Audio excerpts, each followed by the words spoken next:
Hello everyone, this is Mukundan Raghavan and today we are going to see the pipeline in PowerShell. We know that PowerShell commands are powerful. However, if you change the commands together, the previous output of the command will be given to the input as a second command and so on. By using the pipe symbol, we can use the piping. Let's go into the sample scenario to understand further the use case. Imagine you have the folder with various files. First step would be you need to filter out or look for only the text files. Second step would be you need to see the specific word in the text files. You need to get only those files. And third one, you need to get the number of count or the count of the specific word. Let's jump into the practical and try to understand more. Before to that, we will go to our demo-text files folder where you have multiple files, including the .txt files. For example, here you can see file 1, file 2, file 3, file 4, file 5 are the text files, whereas other two files are not text files, which are var and .py files.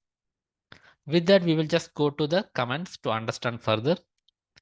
Here, first of all, we need to get all the files from the given folder.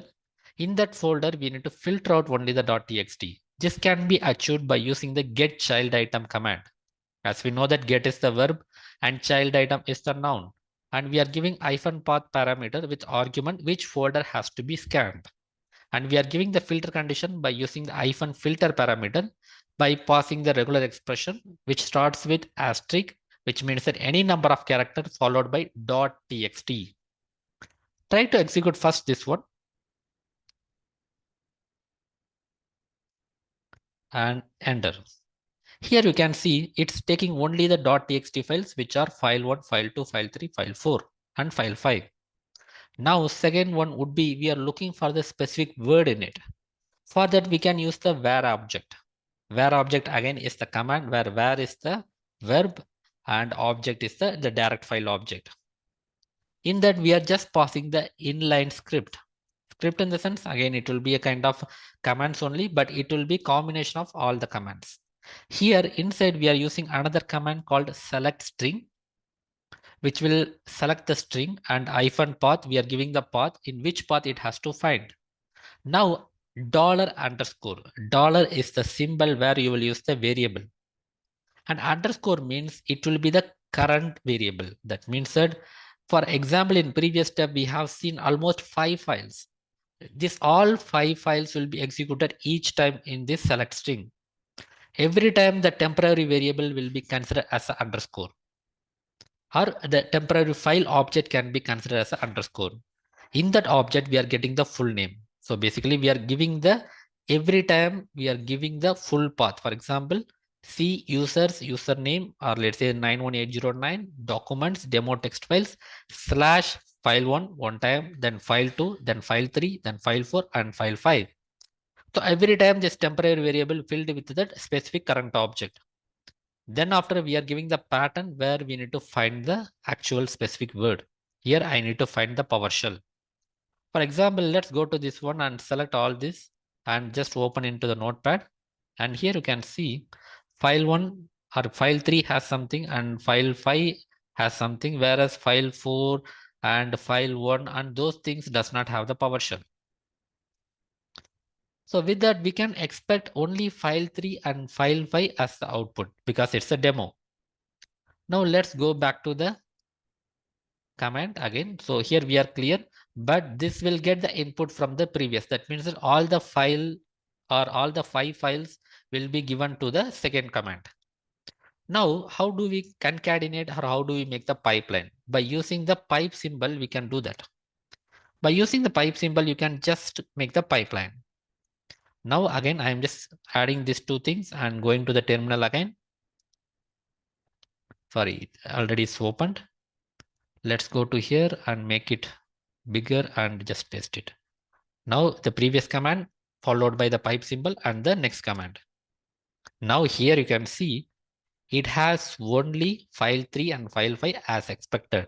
That means that only these files has the word PowerShell in it. Now next one, it's very simple. Measure object, that is another PowerShell command where we are looking only for the length. Even this can be concatenated by using the pipe symbol again. Just delete and make it as a single command. copy, again paste it, enter.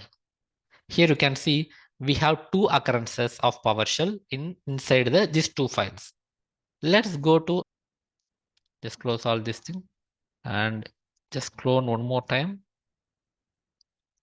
Now I have cloned file 3 again, so it should be 3 now. And let me execute one more time and execute. Yes, the count has been changed to 3.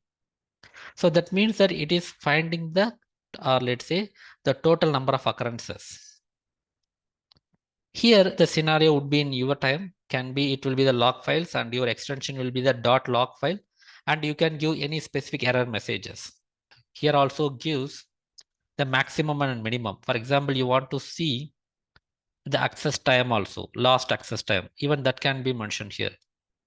Here you can see hyphen property, rather than mentioning the length, you can mention last access time, maximum and minimum, so that you can see when was the last time it was updated, when was the original time it was updated.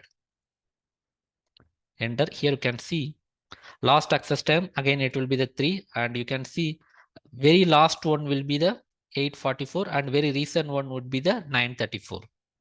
Like this, you can play around with the different use cases based on the pipeline. And this pipeline will be used in the different scenarios in coming videos.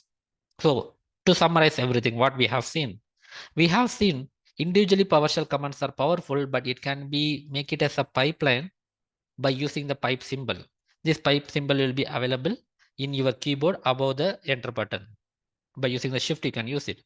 Then we have seen the Get-ChildItem, which will get all the file items from that folder. We can apply the filter also to filter only specific extensions. Then we use the where object command, where we will be writing the inline script to select the string from the given object. And given object will be saved into the temporary variable $_. Dollar will be prefix for all the variables, whereas underscore will be the temporary variable for each items. This number of items will be decided by the previous command, whereas in our case, it will be the 5 files. Then we have used the measure object to get the numeric output, or let's say the numeric insights such as a count, average, sum, maximum, minimum, whereas all cannot be applicable in all scenarios. For example, last access time can be used for maximum and minimum. If you're looking for the specific word, you can use the length property and count. So these are the things we have seen by using the pipeline and the use case. This is all about this video, and always be a rainbow in others' cloud.